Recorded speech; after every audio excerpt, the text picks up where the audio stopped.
Hello everyone, my name is Natalie and welcome to my channel. 2019 is just around the corner, so it's time for a new reading plan to go with the new year. Today I'll be sharing my Goodreads challenge for 2019 as well as some other bookish goals. This year, my Goodreads challenge goal was 30 books. I do typically read more than 30 books. This year was different simply because my spring semester was so insanely busy. I was taking 17 hours, very little time for myself, just homework all the time.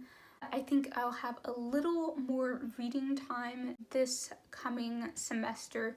Plus, I know I read a ton during the summer, so I'm considering setting my 2019 Goodreads challenge to 40 books. Sometimes this changes later on in the year depending on how far I've gotten in my challenge. So who knows, I might even increase that to 50. Within the reading year and within those number of books, I have several goals I want to set for myself. I am very behind on series. Either there are series that I started and I liked, but I somehow forgot about, or I never finished them for whatever reason. Or there are series that I want to start but haven't, partly because I know I'm behind on so many other series. In 2019, I want to read at least 5 series. And these series will fall into both of the categories of the reasons I just mentioned. I'll either be revisiting and finally finishing a series, or I will be reading a whole new one. I've already picked some of these out, namely the Daughter of Smoke and Bone trilogy by Laini Taylor, Miss Peregrine's Peculiar Children series by Ransom Rigg, and then The Arc of a Scythe by Neil Shusterman. I've already read the first book, Scythe, just a few months ago. I haven't read the second book though. So that leaves 2 other spots up for grabs, whether I'll be finishing an old series or starting a new one. Another goal I have is to read more poetry. If you've seen my bookshelf tour video that I did a couple weeks ago, then you might have seen the decently sized poetry collection I have, but I haven't read very many of them. I don't think I am going to set a specific number goal of poetry books I want to read in 2019. I just want to read more, preferably choosing from the books I already own. I also want to participate in at least 3 readathon, read-along things, and maybe vlog for those as well. I already know that I want to do booktubeathon in August. I already know I want to do booktubeathon in August. Another one I've already picked out is a read-along I am participating on Instagram. It's hosted by Melanie from @MelToTheAnnie. Next year she's doing this whole catch up on classics read-along thing, and I don't think it's every month, but most months there is a classic that you'll read over the course of several days, certain chapters you're going to read, and at the end you watch a screen adaptation. I don't know how many months of those I'll be able to do, but I'm definitely joining for the January read-along on the first Sherlock Holmes mystery, A Study in Scarlet, and an optional read in addition to that. And I do want to read this one, is the contemporary rendition, A Study in Charlotte. It's about these 2 descendants of Holmes and Watson, and they end up solving mysteries at their boarding school. So that leaves 1 readathon left, whether that's a regular thing like a tome topple or just a 24-hour readathon I set for myself. I want to get even more involved in the booktube community with this new year, and it's something you should be doing every year. And I think readathons are a good way to do that.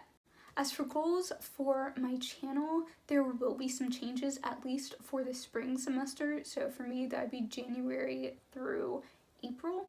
I am actually getting to study abroad in London in the spring. I will have a video on that in a few weeks, but I'm not 100% sure of what my schedule will be like over there, what my normal day will look like. I don't know how much time I will have to film and edit, when I would do those things, what my setup and space would look like. So instead of trying to post every single week and getting stressed out by that, in addition to any new changes, there's obviously going to be some kind of adjustment period. I am going to try posting every other week, so twice a month. As for right now, I will still be posting on Fridays, but again, once I see what the situation will be like over there, if I do have to make any changes, I will let you know. I'm also wanting to do a few travel vlogs while I'm over there so I can share the experience with y'all. For my Bookstagram, I've normally been posting every single day, but again, I don't know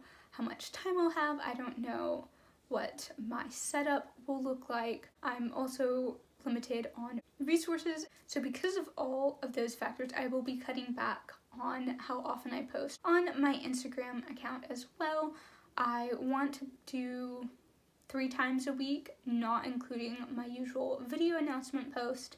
And you'll also probably see a change of content. Not just going to be books, it's going to be more travel and life stuff as well.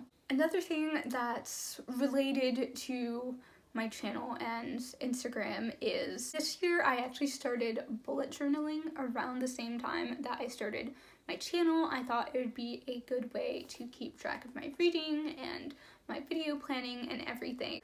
But I didn't do that well keeping up with it. Like, I enjoy the whole process of designing the spreads and everything. Art is something that's really relaxing and cathartic to me.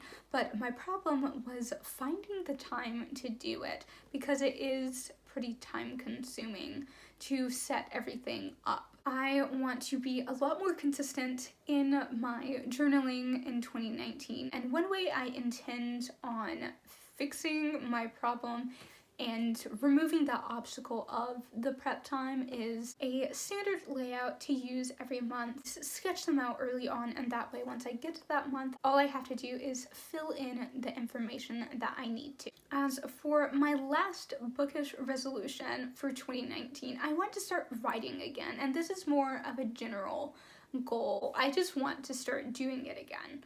I used to write so much, especially in middle school and early high school, but once all that homework and the harder classes hit, I stopped. Like with a lot of things that you actually want to do, school got in the way. And so I haven't done any writing outside of school assignments and essays for several years now. Oh, I forgot about one last thing. I want to complete my quote wall. So last year I got this idea to put up these index cards with bookish quotes on them on a certain part of the wall, and so I could have a little quote wall. I've already picked out the quotes and have them written down. Some of them are directly from books, some of them are about books, but I want to paint them. I have like a watercolor kit and stuff, and I really want to paint them. I haven't done that yet, and I need to do it. So I want to paint those cards and find a place to put them up. So that brings us to a total of 9 bookish resolutions for 2019. I feel like in some aspects I've made some of the goals easier, but I also know that I'm such a huge planner. Like, I'm that person that goes beyond just, I'm going to read this number of books this year. I plan out what specific books I will be reading for the entire year. And I usually do deviate from that, but my main focus is still on those books. I guess for the new year, I'm just wanting to kind of relieve that pressure that can sometimes come with very lofty or specific goals like that. I want to read more, but I also want to enjoy it. Just having a more stress-free reading year overall. I guess that's another goal. That is it for today's video. Tell me about your reading aspirations for the new year down in the comments, and make sure to like this video and subscribe to my channel to see more content in the coming year. Thank you so much for watching. I appreciate your support so much. Have a wonderful rest of your day and rest of the year. Keep reading, and I will see you next time here on The Mighty Quill.